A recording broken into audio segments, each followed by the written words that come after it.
episode of Akame ga Kill is a big, dumb, badass action anime episode that needs to be seen. And when you're done watching it, go and read the Akame ga Kill manga series. It's pretty badass. So here we are, my friends. We are at the end of what could be one of the most controversial anime series of 2014. Not for its disgusting acts of violence, but for the fact that it actually deviated from its manga source material. But guys, we need to remember, this is the anime version of Akame ga Kill. If you want to go read the manga version, go do it. It's always going to be there and it's not going anywhere anytime soon. What I will say is, this series was kind of a mixed bag and it sort of fell apart at the very end, and I wouldn't be lying if I said the final episode is kind of sloppy, but at least it has some really impressive action scenes. The battle between Esdeath and Akame is definitely the highlight of the episode, but the one thing that really pisses me off about this week's episode is that they just decided to kill Leone out of nowhere in one of the most anticlimactic bullshit ways I think they could have possibly done it. And it's really annoying because she runs into the Prime Minister, who has this Imperial arms which can apparently destroy other Imperial arms. It basically has this little eye that opens up. And she loses her belt, which allows her to transform into animals.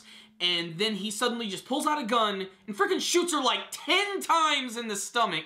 And then she just wails on him and destroys his face, which is honestly still pretty badass, but why did she have to get shot 10 times for this to happen? Couldn't she have just easily grabbed the gun and then pummeled him and then she could have been alive and everything could have been a lot better? No, they had to kill another member of Night Raid and just leave two other members, which are Akame and Najenda. And that kind of bothers me. I always felt that it should have been Najenda versus Esdeath because that's what they've been building up the entire series.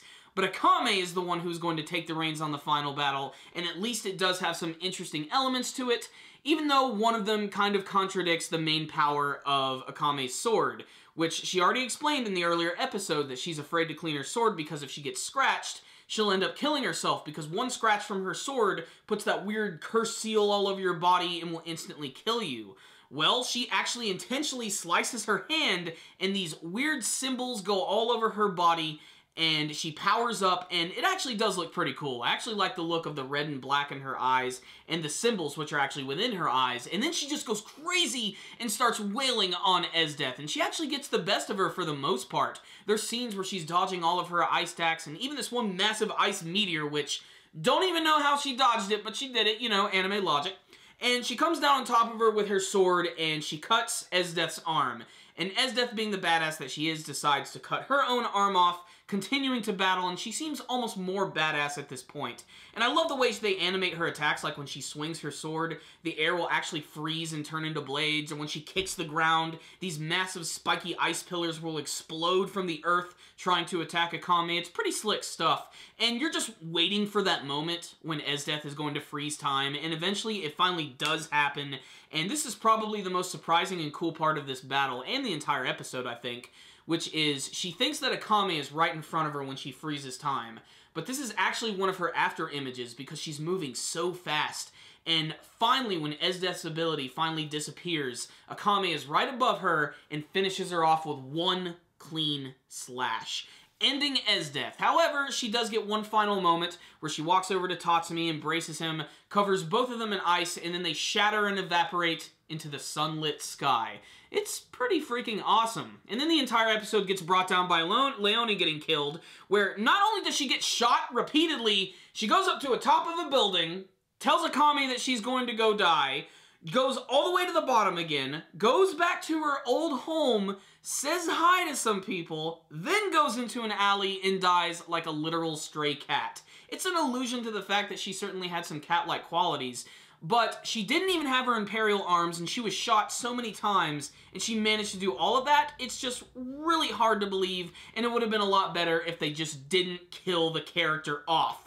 The rest of the episode basically is just sort of resolving everything else with the whole capital rebuilding itself, and there's even a really cool scene where you get to see Bull's family again, who are helping feed people, which is a very nice and touching scene and a nice recall to his character. And then it just sort of ends with Najenda and Akame hanging out on top of this building, basically looking forward to the new future, and Akame decides she's just going to go away and kill fuckers in the desert. because that's what she does. She's an assassin.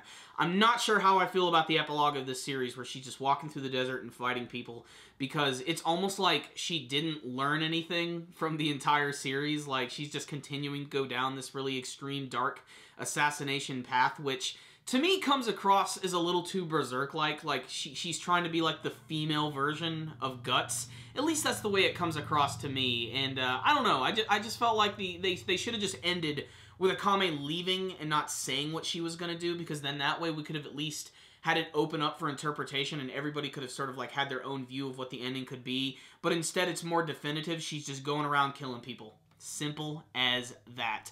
Despite that, this week's episode was still a lot of fun. It had a lot of really great action and gore that the series is known for, and I didn't intend for that to rhyme, but still, this was still a pretty decent finale. But I think what's really good about this is that it's going to get people to read the Akame ga Kill manga series, which, very similar to the anime in some senses, that it's nothing revolutionary at all, but it's really fun to read. It has some really great characters and a lot of cool action.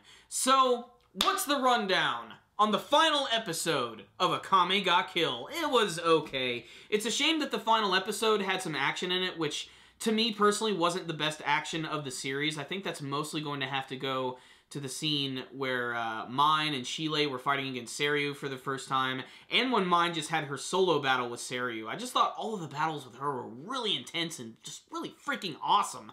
I really loved those, and I would also like a little bit more from Tatsumi and Wave as well. I was kind of hoping that maybe Wave would do something really awesome in this episode, and for the most part he's just there hanging out in the background with Run, the most underused character of the Jaegers, to say the least. So, the thing that I really liked about Akame ga Kill at the beginning of the series is, before it started, I thought it was going to be the biggest disappointment of the year. I'm like, oh, this is just going to be a dumb generic action show. I'm going to watch it and see what happens. A lot of people have been requesting it. At the beginning when I was watching Akame ga Kill, I was like, oh man, here we go. Akame ga Kill, the most stereotypical action show of the year. Everybody's having fun watching Fate Stay, and here I am watching Akame ga Kill. And speaking of Fate Stay, I'll announce something about that at the very end of the video. But Akame ga Kill really surprised me at the beginning. I really liked the characters, I really loved the action, and I liked where the series was going, despite the fact that it was incredibly simple. But I really liked that. It was just something that I could relax and watch and have a lot of fun with.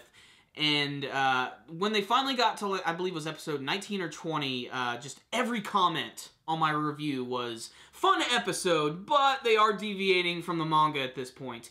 And I just couldn't ignore it, and I had to look at the manga version of Akame ga Kill, and it's freaking awesome. I love it. It's nothing revolutionary, but it's a fun read. It's got a lot of really disturbing, violent imagery in it, and that's probably what they had to cut out a lot of in the anime version.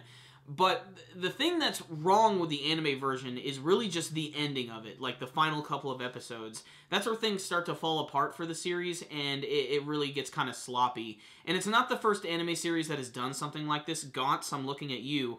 But it started out really strong, and it looked like it was building to something much more, and it seemed like there was going to be a lot of time for development for the characters. But when they started to deviate from the manga and start killing off all the members of Night Raid, that's when I was like, okay, maybe it's not as good anymore. And that's because whenever a character death happened in the first half of the series, it felt more important, and it was more spontaneous, and you didn't know when it was going to happen. When it finally just started ramping up at the end, you're like, oh, they're just, you know, there's no surprise behind it anymore. Whenever a character died, I wasn't as shocked. Case in point, Leonie in this week's episode. Her death didn't shock me. It angered me, mostly because of the way it was handled. But just, they sort of dropped the ball at the very end of the series. And they did come up with some pretty cool concepts, you know, just Esdeath and Akame fighting is awesome. And I really loved the previous episode, despite the fact that it killed off the main character of the series one episode before its finale. And, you know, I just loved the big robot and everything. I thought that was actually one of the coolest battles of the series. But the final battle just really didn't do too much for me. I think Akame is a really cool character, but there wasn't too much of a build-up for the battle between her and Esdeath. They just sort of appeared with each other, and then they just started fighting, and that was it. And maybe I wanted a little bit more. Despite that, I still think that the Akame ga Kill anime series is a lot of fun. It has a lot of really creative action scenes. The characters are really enduring. There's a lot of really hilarious, funny moments. Tons of fan service if you're really into that. And if anything, it'll get you interested in the manga version. So just remember, they're two very different things. They can both be enjoyed for their very own merits, but they both have flaws. They're not perfect, and nothing really is perfect. What I will say is, this was a very fun ride. I did enjoy watching all of this, and if you are into action anime at all, watch Akame ga Kill once. At least once, you might like something. It's definitely got some really creative stuff going for it. It's not the most revolutionary action show of all time, but I'm glad I got to watch it because it got me into the badass manga version, which I cannot wait to start reading. Is there going to be more Akame ga Kill content on this channel? You're just going to have to tune in and find out. So, I'm going to give the final episode of Akame ga Kill a 3 out of 5. Not a perfect finale, but it did wrap up everything nicely. We got a lot of really cool action, but killing off Leone like that was bullshit. That is the biggest problem with this episode. I did not like that part of this episode at all, and I really wish that it didn't happen. They could have avoided the whole thing by just having Leone live and beat the crap out of the Prime Minister. But whatever, they just wanted to make us feel more like shit and leave us with only a couple members of Night Raids. So there it is, Akame ga Kill, fun action anime series. It has its flaws, but it is very watchable, so check it out, guys. And if you guys want to see my previous reviews of every episode of Akame ga Kill, you can find a playlist for that on our channel. Thank you guys for watching my review. If you liked this video, please give it a thumbs up. And before you guys leave, please tell me what you thought about the final episode of Akame ga Kill. Are you going to start reading the manga version now? What did you think of the anime version of the series? Please tell me your thoughts, your comments, and your concerns in the comments section below. Remember, if you guys want to subscribe to our channel, you can do that by clicking on the channel icon right up here. You can also follow us on Facebook and on Twitter. And before you go, I just want to say one more thing. I've been getting so many emails and messages about this brand new Fate Stay series, and I know almost nothing about Fate Stay. I've never watched any of the previous anime versions. I've avoided it like the plague, but it's finally gotten to a point where, like, I'm sick of looking at the emails. I am going to take a look at this show. I know that currently they are at 10 episodes, so over the course of the next week, I'm going to watch the first 10 episodes of the series, and I will probably make a video about it, because I've been putting it off for a long time, and I should trust you guys a little bit more, because it's you guys who got me to watch Attack on Titan when it first came out, so I should definitely give this show a try. And not only you guys, but even just people I know, my friends have been like, why are you not watching this show, Corey? You're always into action, and this show has some of the greatest action scenes of all time, and it has really great production value and a really epic storyline. So I'm going to check it out, and hopefully it'll be pretty awesome. And either way, like I said, I will give a discussion for that. And remember, guys, we're also doing a ton of other anime and manga reviews, so check out our channel. Lots of cool stuff in the pipeline, especially going into 2015. So thank you guys for watching this review and all of my reviews of the Akame ga Kill anime series. And I will see you next time. Super Kami Guru 9000, out.